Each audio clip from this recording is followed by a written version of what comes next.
Em nome do Pai que me criou, do Filho que me resgatou, do Espírito Santo que me santificou. Divina vontade, reina na minha vontade. Ó minha mãe, eu te amo e tu me amas.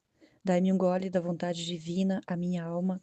Me abençoa, Mãe, para que todas as minhas ações sejam feitas diante dos vossos olhos maternais. Amém. Suprema Majestade, eu venho em sua vontade divina, em nome de todos, do primeiro ao último homem que existirá na terra, para dar a ti as homenagens que tendes direito, as adorações, os louvores, o amor, as reparações por todos e por cada pecado. Vem o Senhor na sua divina vontade. Dou-te a minha vontade humana por meio do Imaculado Coração de Maria, que possui todos os dons e os frutos da divina vontade. Dai-me, Senhor, então a tua divina vontade. Vem, ó divina vontade, nesta ação que eu estou a fazer e em todas as ações que eu farei durante este dia. Amém. Fiat. Vinde, Espírito Santo, vinde por meio da poderosa intercessão do Imaculado Coração de Maria, vossa amadíssima esposa e nossa mãe. Amém. Continuando a meditação do Livro do Céu, volume 1, capítulo 43. 25 de junho de 1899. Jesus fala ao confessor. Ele deve exercitar-se na fé, que é o próprio Jesus, e então receberá 3 alegrias espirituais. Interessante, né? Jesus fala ao confessor que ele deve se exercitar na fé, que é o próprio Jesus, e então receberá 3 alegrias espirituais. É porque Jesus, ele habita, é Deus que habita em nós, é Deus que nos dá o sustento da vida, é Deus que respira em nós, é Jesus que está nos sustentando, Ele é que sustenta a nossa vida, Ele é o Deus da nossa vida, Ele é o nosso Senhor, o nosso Salvador. Então é Ele que nos sustenta. Por isso que diz, né? Exercitar-se na fé, que é o próprio Jesus. Porque é o próprio Jesus vivendo em nós. Então a gente se exercita na fé para conhecer Jesus dentro do nosso coração.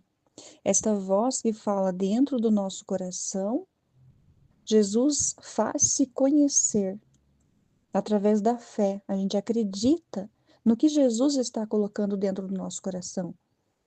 Às vezes a pessoa fala, isso é intuição, é o sexto sentido, é o sétimo sentido. Não existe isso, existe Jesus dentro do nosso coração. Existe Jesus ali trabalhando no nosso coração, fazendo-nos conhecê-lo. Então a gente acredita quando nós conversamos, e nós conversamos todos os dias, todos os momentos com Jesus, e nós temos a plena certeza dessa fé que Deus coloca no nosso coração, que é Jesus ali conversando conosco. Então, nós estamos nos acostumando com a voz dele dentro de nós.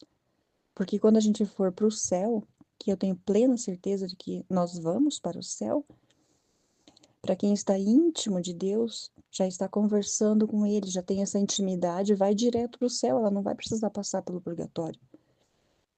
A não ser que ela negue Jesus Cristo, porque Jesus diz, e isso tem vindo muito forte ao meu coração, a única maneira de chegar ao Pai é através do Filho, é através de Jesus Cristo. Então isso é muito incrível. Dá para se ver que a humanidade imita Deus em tudo. Porque como que se chega a um gerente, por exemplo, a um dono da empresa? Vai ter a hierarquia, então você vai ter que passar ali pelo primeiro funcionário, segundo, muitas vezes tem 3, 4 pessoas. É só um exemplo muito vago, muito de uma pessoa muito pequena que está pensando nisso, né? Mas como que se chega ao Pai? Somente através de Jesus. Somente através dele nós vamos chegar. Então, por isso que nós temos que conhecê-lo e acreditar que quando nós conversamos com ele e sentimos aquela paz dentro do nosso coração, quando vem algo, é porque é Jesus. Se a gente sentir uma perturbação, vai verificar certinho se realmente é Jesus que está te falando aquilo que está vindo ao teu coração. Que pode ser engano do inimigo, o que ele mais gosta é enganar.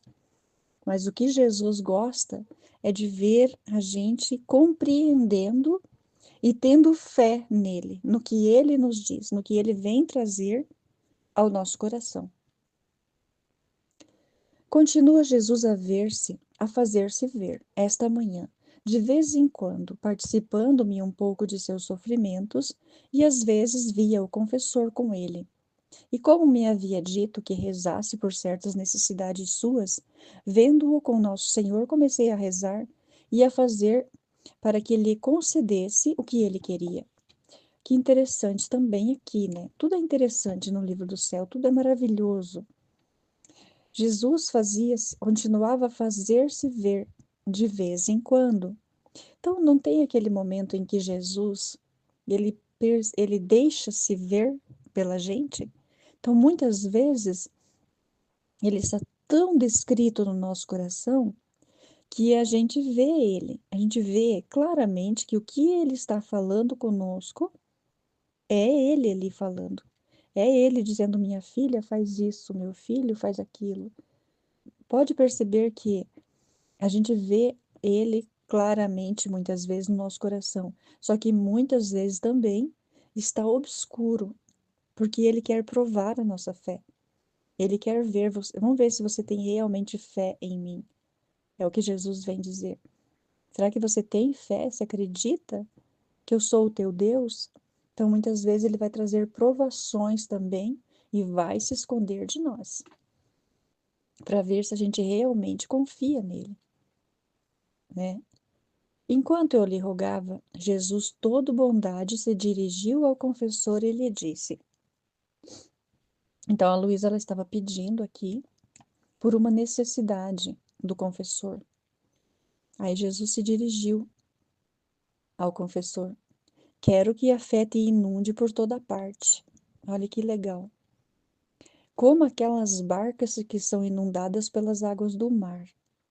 E como a fé sou eu mesmo, sendo inundado por mim, que tudo possuo, posso e dou livremente a quem em mim confia, sem que tu penses no que virá. Quando e como o farei, eu mesmo, segundo as tuas necessidades, me prestarei a socorrer-te. Olhe que incrível que Jesus vem nos dizer. Quero que a fé inunde por toda parte, como aquelas barcas que são inundadas pelas águas do mar. Então imagine a pessoa que ela é submersa em Deus, que ela tem uma fé de Abraão, uma fé inabalável, que Deus fala e ela tem a plena certeza de que é Deus ali falando e ela vai lá e executa. Porque ela tem plena, ai, mas é o que que as pessoas vão pensar? Não tem que pensar nada. Você não tem que pensar o que as pessoas pensam, porque você não é Deus. Você está obedecendo a Deus. Você é obediente à palavra de Deus. Você tem fé e a sua fé não pode se abalar por fulano ou ciclano que está pensando. Porque você nunca vai saber o que a pessoa está pensando. A não ser que ela venha e te diga claramente: ó, eu penso isso, isso e isso. Mas aí você vai dizer: bom, isso aí é um problema seu, né? Não é meu. Que eu tenho, a minha fé é essa. Eu professo esta fé, eu creio em Jesus Cristo.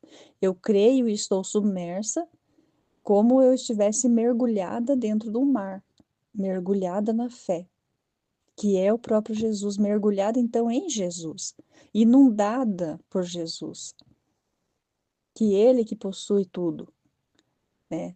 Ele é que nos dá a liberdade de ter essa fé, de acreditar nele. De não pensar no que vai vir ou no que passou, de como vai fazer ou de como não vai fazer, ou do que eu preciso, do que eu não preciso. Então, quem tem fé apenas vive na vontade de Deus. Ai, mas hoje eu não tenho nada para comer. Agradece a Deus. Senhor, obrigada. Obrigada porque esse dia pertence a ti. Se o Senhor assim quiser, providencia o alimento desse dia. E ele vai providenciar ou não. Você vive inteiramente a sua fé, inteiramente submerso em Deus. Ai, mas hoje Deus não me deu o que comer. Aí já começa aquele rancor no coração, já começa aquela mágoa, e aí a fé vai se esvaziando, porque você começa a duvidar de Deus. Mas e se Deus está te dando uma prova? E se Deus está querendo provar você, para ver se você realmente tem fé? Nossa, mas já faz tantos dias que Deus está me provando.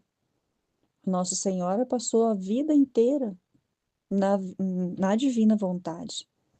Jesus, mesmo sendo Deus, passou fome. Passou muitos interpécies aqui para mostrar, dizendo ao Pai: Pai, eu sou o teu filho bem-amado. É assim como Deus sempre dizia para ele: Eis aí o meu filho bem-amado, que obedeceu a Deus em tudo. Mesmo sendo Deus, ele não foi lá e transformou a pedra em pão. Ele não fez isso quando ele estava com fome. Ele esperou em Deus, nos dando o exemplo. Espere em Deus e ele vai trazer para você o necessário. Então, nós somos filhos da divina vontade, nós somos filhos queridos de Deus, quando nós fazemos a sua vontade e não a nossa, porque a nossa vontade, ela é perversa. A nossa vontade, ela vai sair, ela não vai pensar, ela vai sair por aí, vai fazer coisas que não deve fazer. E aí, como que vai ser provada essa fé? Porque a vontade humana, ela é muito perversa. Ela faz o que vem na cabeça, sem analisar o que é aquilo que veio à minha cabeça. É de Deus ou não é? Muitas vezes é o inimigo colocando coisas ali na sua cabeça, para que você faça besteira, para que você faça coisa errada e vai perdendo o amor de Deus e vai se afastando de Deus e vai pensando: ah, mas Deus não fez isso para mim. Então é o inimigo que vai colocando coisas no coração para que a pessoa se afaste de Deus. Então, cada vez ela se afasta mais e vai perdendo a fé nisso. Mas se a fé é Deus, então nós não podemos nos afastar dele nunca. E tudo que vier para a nossa vida é divina vontade. Ai, mas se vier o maior sofrimento de todos, e o maior sofrimento que Jesus passou, será que nós paramos e pensamos o que Jesus passou para que eu estivesse aqui hoje? Vivendo a divina vontade, pensando o que Deus quer da minha vida, o que Deus quer para mim, porque Ele é o meu Criador. Eu não me pertenço, eu pertenço a Deus. É a Ele que eu pertenço. Então, depois Jesus adicionou: se te exercitares nesta fé, quase nadando nela, em recompensa te infundirei no coração 3 alegrias espirituais. Então, assim, ó, esse exercício da fé eu vou fazer esse exercício porque eu vou ganhar 3 recompensas de Deus. Não está certo. O certo é porque a gente ama a Deus, porque a gente quer se exercitar realmente na fé e conhecer a Deus. Ele vai trazendo alegrias espirituais para nós. Não são alegrias materiais, mas são alegrias no espírito. Nosso espírito se alegra em Deus, nosso Salvador, assim como Maria disse. Então a gente fica exultado de alegria. Então muitas vezes tem muita tristeza em nossa volta, mas o nosso coração dentro da nossa alma, ela está feliz, ela está alegre, porque Deus nos dá essa alegria espiritual. E nós não vivemos a divina vontade porque queremos uma recompensa, mas nós fazemos porque nós amamos a Deus e em prol disso, Deus nos dá essa recompensa. As 3 alegrias espirituais. A primeira é que penetrarás as coisas de Deus com clareza, e ao fazer coisas santas, te sentirás inundado por uma alegria, por um gláudio tal, que te sentirás como imersa, e esta é a unção da minha graça. Olha que incrível. Para quem exercita a fé, então eu estou exercitando minha fé neste momento. Eu estou lendo, estou meditando e pedindo a Jesus que venha trazer o entendimento e venha trazer a fé ao meu coração, que tudo que ele disser ao meu coração, eu tenho certeza absoluta que é Deus falando. Então, se eu tenho essa certeza, ele vai dar a recompensa de que a pessoa, no caso, eu estou meditando, que me submersa, que eu entenda o que Deus quer. O que Deus quer fazendo essas coisas santas.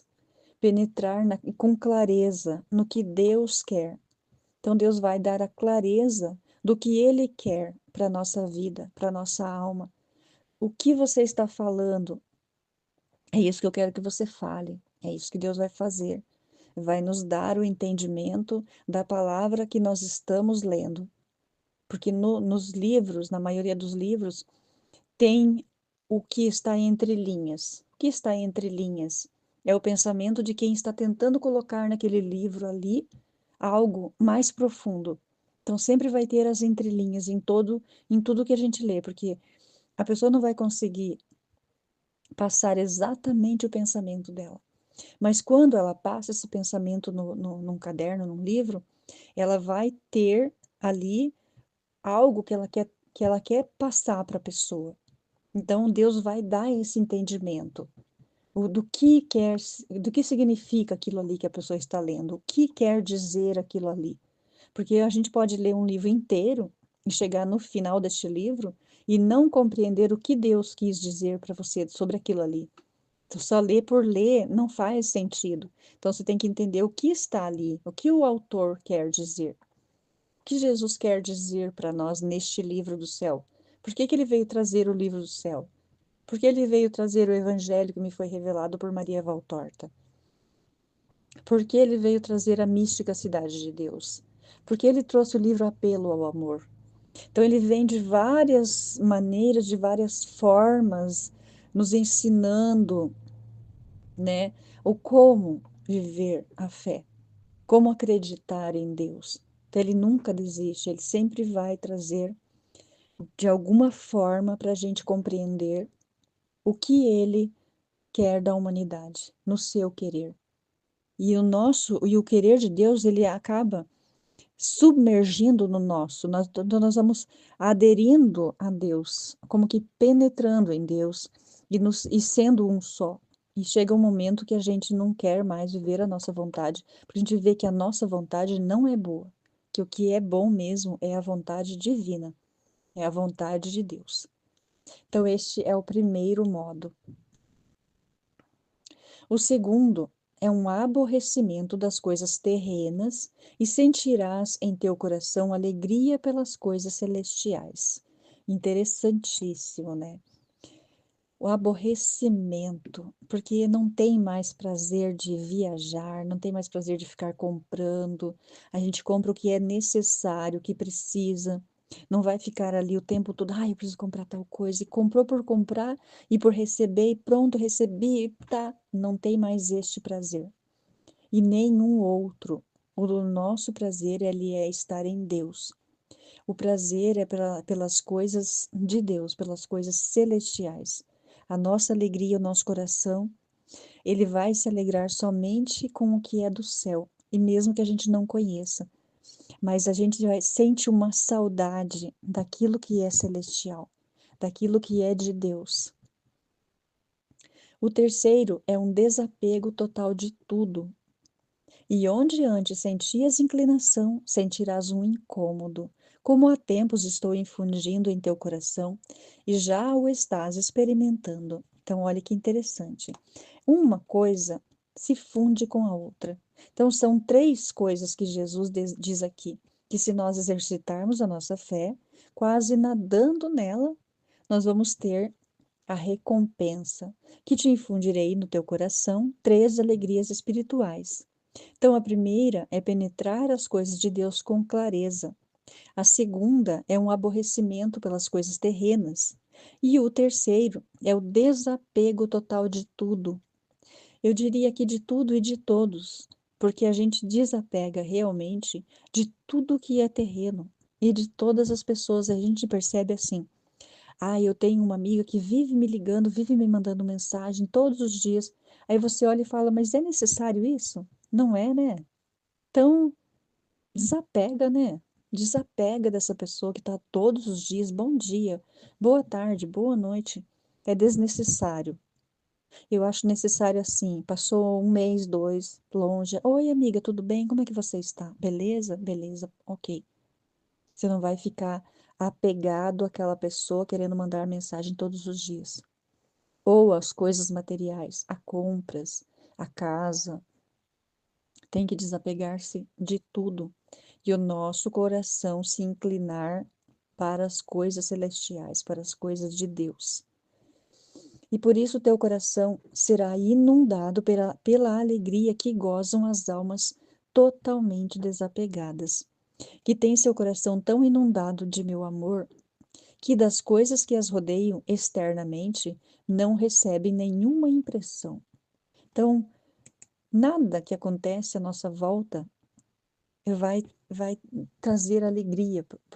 Nosso coração fica alegre com alguma situação, mas a maior alegria é estar inundado pela alegria de Deus, pela alegria das coisas celestes e não das coisas terrenas. Ah, eu fiquei feliz porque eu fui na praia, porque eu fiz isso, porque eu fiz aquilo. Não. A nossa felicidade intensa é a felicidade de amar a Deus sobre todas as coisas, de fazer o que Deus deseja para nós e não o que nós desejamos. Essa é a fé maior, de estar com o coração compenetrado em Deus, das coisas de Deus, desapegado de tudo o que é da terra, tudo mesmo. Não ter o coração apegado a nada, nem a filhos, nem a netos, nem a amigos, nem a passeios, nem a viagens, nem a compras. O nosso coração está realmente submerso em Deus, desapegado de tudo. Amém? Fiat. Jesus, eu confio em vós.